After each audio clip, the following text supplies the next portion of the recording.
बिस्मिल्लाहिर्रहमानिर्रहीम। अस्सलाम वालेकुम माय यूट्यूब फैमिली। उम्मीद है आप सब खैरियत से होंगे। आज मैं आपको होम्योपैथिक और एलोपैथिक के बारे में बताऊंगी।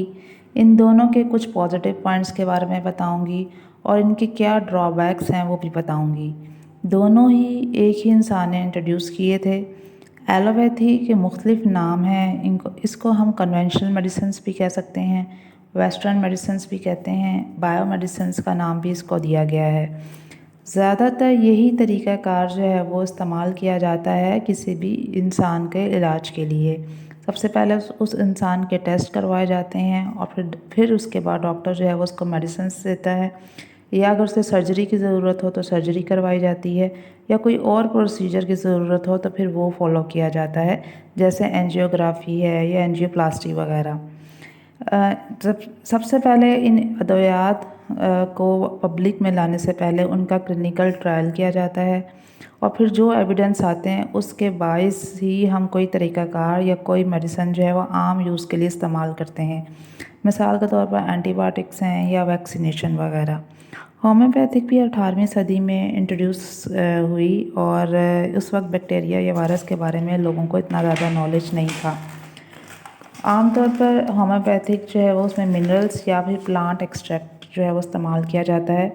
ये मिनरल्स और प्लांट एक्सट्रैक्ट इतना ज़्यादा कम क्वांटिटी में इस्तेमाल किया जाता है कि आप समझ लें कि ये इसकी मिक़दार ना होने के बराबर होती है। उसके बाद हम इसको बॉडी के अंदर इंजेक्ट करते हैं, जिससे हमारा जो इम्यूनिटी सिस्टम है, क़ुव्वत मुदाफ़त करने जो निज़ाम है वो ट्रिगर होता है और वो अपना फंक्शन मज़ीद बेहतर परफॉर्म करने की फिर कोशिश करता है। अगर मैं एलोपैथी के कुछ पॉजिटिव पॉइंट्स बताऊं तो सबसे पहले तो ये है कि जो भी इसके रिज़ल्ट हैं या उसके नताइज हैं वो काफ़ी जल्दी आ जाते हैं। मिसाल के तौर पर अगर कोई इंसान बीमार है, किसी को निमोनिया है और या किसी की हड्डी टूट गई है या कोई फ्रैक्चर हो गया है, कोई एक्सीडेंट हो गया है या वो किसी ट्रॉमा के अंदर है, तो हम उसका फ़ौरन इलाज शुरू कर देते हैं और वो जल्दी ही बेहतरी की तरफ ही चला जाता है। जो भी प्रोसीजर्स या जो भी मेडिसिन हम यूज़ करते हैं उस पर क्लिनिकल ट्रायल्स पहले से हुए हुए होते हैं और फिर जो भी एविडेंस होते हैं उसकी बेस पर ही हम उसे आम पब्लिक के लिए वो प्रोसीजर या वो मेडिसिन को यूज़ किया जाता है। इसके अलावा यह है कि एलोपैथी में जो मेडिसिन हम यूज़ करते हैं ये लाइफ सेविंग होती हैं।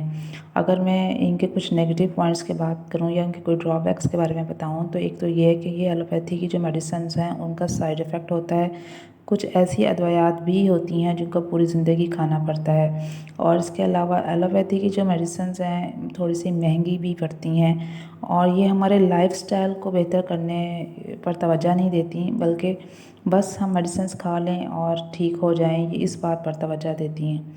अगर मैं होम्योपैथी की बात करूं तो ये हमारे पास नेचुरल सोर्स से ही आती हैं।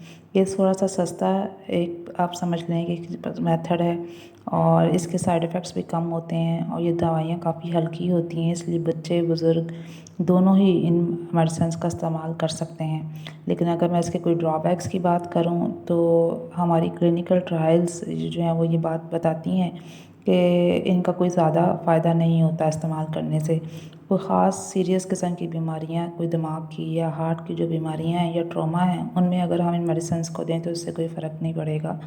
इसके लिए हमें एलोपैथी की तरफ ही जाना पड़ेगा। इसके अलावा हमें एलोपैथी के सेटअप्स हॉस्पिटल्स में नज़र तो आते हैं, लेकिन होम्योपैथी के कोई बड़े सेटअप्स हैं वो हॉस्पिटल्स के अंदर भी हमें नज़र नहीं आते। उम्मीद करती हूँ आज की ये वीडियो आपको अच्छी लगी होगी। काइंडली इसे लाइक करें, शेयर करें, सब्सक्राइब कर दें और बेल आइकॉन के बटन को दबा दें।